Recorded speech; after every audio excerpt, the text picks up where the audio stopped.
Welcome to LC Screen Talk. My name is Larry, and today I am finally completing the horror tag. And actually, I'm completing 2 horror tags in one video. So, I was tagged by Dylan Browne, the BS Review, and Ashleigh from the Movie Oracle in what turned out to be actually 2 different horror tag challenges. So I'm sorry it took so long, y'all, to get this video rolling and finally post this, but here it is. And I think these were actually pretty difficult questions in these tags. So it took a lot of thinking, a lot of researching, and we finally have some answers for you. So without further ado, let's do the 2 different horror tags combined into one. Favorite standalone slasher film? That's such a difficult question. One, because most of the good slasher films, or the iconic slashers, or fun slashers, end up getting a bajillion sequels. And then the one that I would have picked would have been The Strangers, got a sequel this year. So when speaking of standalone slashers, does Cabin in the Woods count? Because if it does, that's definitely my pick. I love that film. It doesn't have any sequels or anything, so it's definitely a standalone film. Slasher is a little bit questionable, but I'm gonna say it anyway. Cabin in the Woods. Favorite final girl. So this is going to be one of the many answers of mine that isn't all that original. Sorry, I'm a bit of a basic. I'm going with Sidney Prescott from the Scream series. Homegirl survives 4 films. 4 of them, and she's kick-ass and awesome in each and every one of them. So love you, Nev Campbell girl, and I'm gonna go ahead and go with Sydney.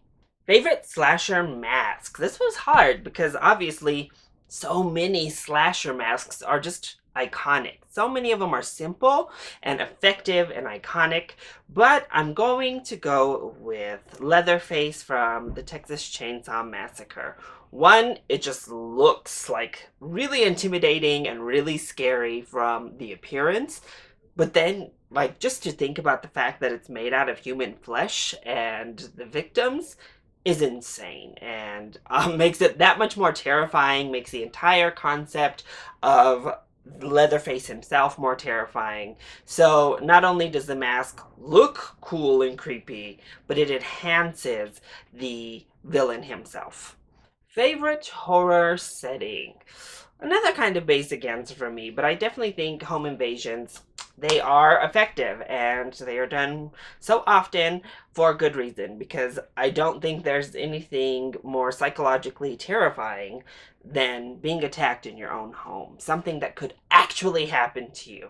So I do think that the home invasion setting is the scariest, because I think those real people, real life situations that hit just that close to home are the ones that stick with me personally the most.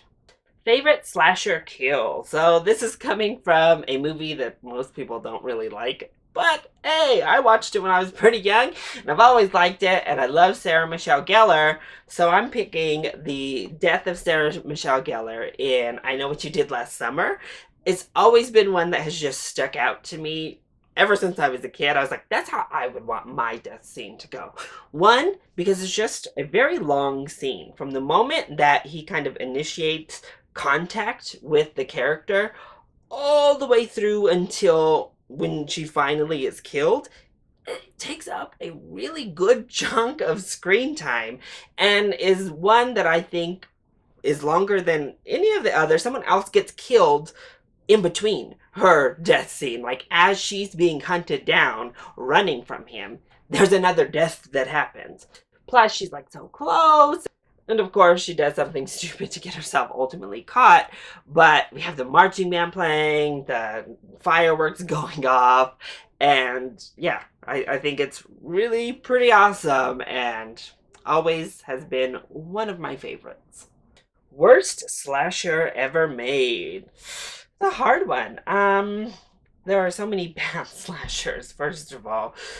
I'm gonna go with Urban Legend. That's kind of fell in line with the Scream, I Know What You Did Last Summer vibe of the early 2000s and late 90s.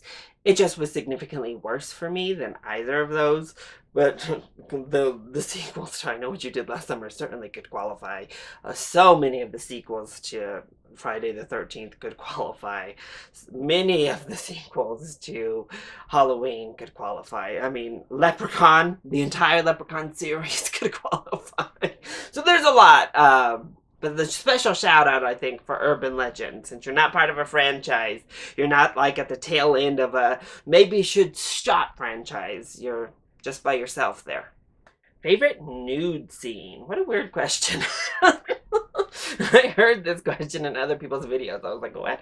Oh, okay. Sure. Let's go ahead and talk about it.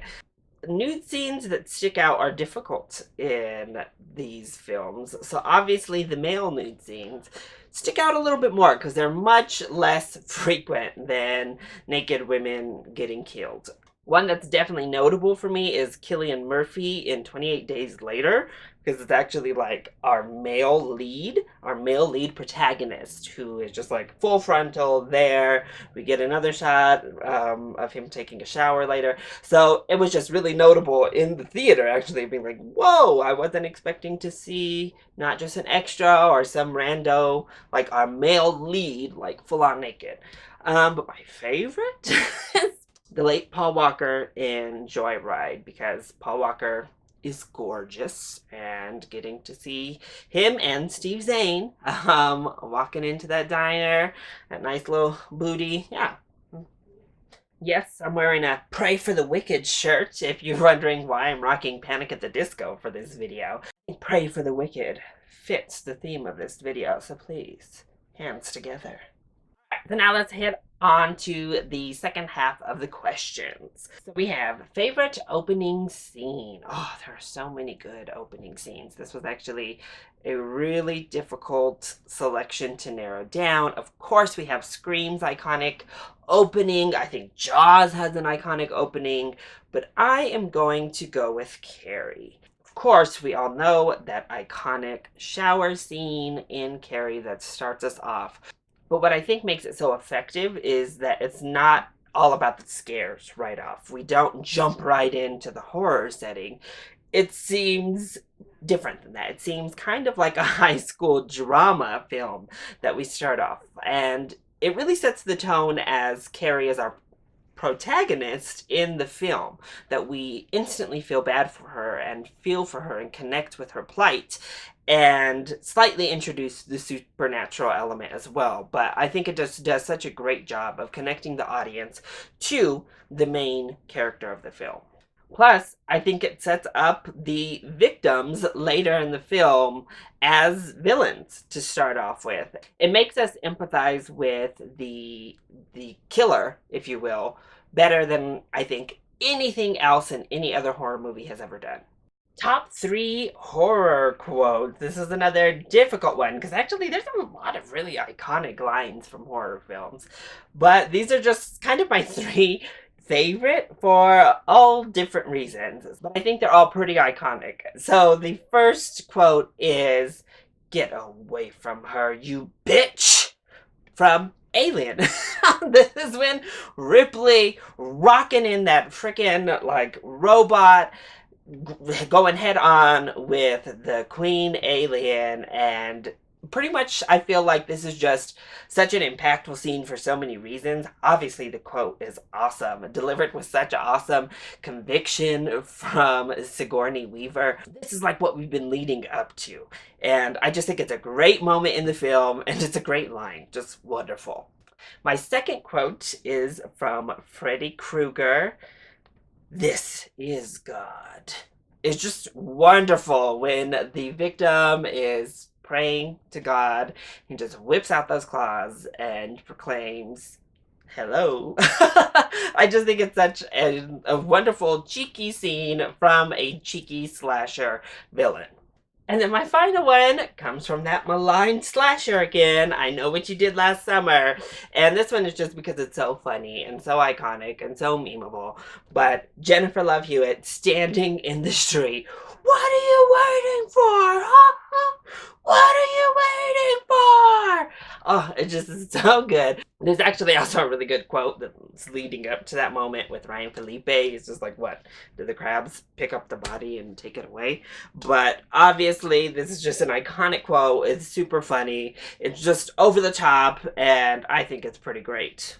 The Shining, book or film? Well, if you know me, I hardly read. So almost every single time, my answer is going to be the film. And I happen to love The Shining as a film, so easy choice. Favorite creature in a horror film? Well, there are so many of these as well. The xenomorphs in Alien are awesome. Predator is awesome. But I'm going to have to go ahead and go with the Creeper in Jeepers Creepers. Another truly like horrifying concept. He just looks so cool, and I love that first film at least. So, the Creeper. Movie you hate that everyone else loves. My answers actually dragged me to hell. I have never gotten the love for that film. From the first time I watched it, I was just like, what is this? Everyone is raving about this movie, and I just don't get it. And I tried to give it a second shot, and it doesn't do it for me. It doesn't strike the balance it's trying to strike, and I just kind of thought it was stupid. If you were given creative control over your favorite horror film, what would you change about it? Well, my favorite horror film is The Exorcist. I know, I'm a basic. Really, honestly, I was thinking and thinking, I wouldn't really change anything about this movie. I think it is really well constructed as a film, and it's very effective, and especially for its time, it just is so innovative. I really wouldn't change anything about The Exorcist. We've seen how they try to do exorcisms now. They just don't work. They're not nearly as effective as a film made in the 70s. So I say leave it alone. Two favorite artwork covers that are in your collection but are actually terrible films. Well, saying they're terrible films is a bit of a stretch because I don't think I own terrible films. Well, that's a lie. I actually own at least two terrible films. But they're not these two. I think these are subjectively bad to people, but I have a lot of fun with them, so I don't care, and I bought them. The first one is Underworld Blood Wars. Everyone else hates like all of the Underworld movies, especially after the first one. I still like them. I still have fun with them. Guilty pleasure franchise. Plus, I think this cover is really badass and awesome. Kate Beckinsale is life, and she looks great here. And yeah, just looks awesome. My second cover is Krampus. I know a lot of people thought this was just stupid and ridiculous. I had a lot of fun with Krampus. I think it is a really effective, really good horror comedy for the time, and it's nice to have another Christmas horror. But this cover, I think, is pretty awesome as well, so I'm gonna go with that one. What's a movie that you try to watch, but you can't seem to get through it, no matter how hard you try? Honestly, I have nothing. I thought and I thought and I thought about this question. I pretty much finish every movie that I start, at least every theatrical released film. I think I've watched either at home or in the theater. Never left the theater, and I got nothing. Came up with zilch. What horror movie do you want to own, but you don't? Well, we mentioned The Shining earlier. I actually don't have The Shining, which is blasphemy and should be ramified immediately. I also don't own Rosemary's Baby. I would love to own Rosemary's Baby. I don't own Carrie, either the original. There's a lot that I don't own that I want. In particular, a lot of the classics that I would really love to have that I don't yet. I have a ton of films, but I guess I'm lacking on a lot of the classics in general, so I need to rectify that. So that's it. Those are my answers for both of the horror tags that I have been tagged in. Thank you again for asking me to participate and being interested in what I would have to say regarding the horror genre. So, for the people that I would like to tag, I know a lot of people have already completed one or both of these tags, so it's a little bit difficult. I'm going to tag Jordan at the Cinephile with a microphone. I know he loves horror and hopefully has a lot of great answers for this tag. I'm also going to tag Graham at Man v Film. He posts a video a day, and I know he's seen a lot of horror films as well, so he might have some really great answers for us as well. And anybody else, if you stumble upon this video and you want to participate, you love the horror genre, please, by all means, participate in one or both of these tags. You can do it in a combined video like I've just done it, or you can separate them out from the first half of the questions to the second half of the questions and do just one or the other.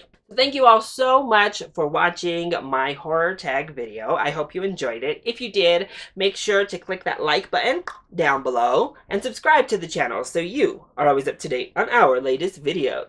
Also, join in on the discussion. What do you think of my answers to these questions? And what are some of your favorite horror films? Let me know either in the comment section down below, or you can hit me up on Twitter. I love you all so much for your support. Mwah!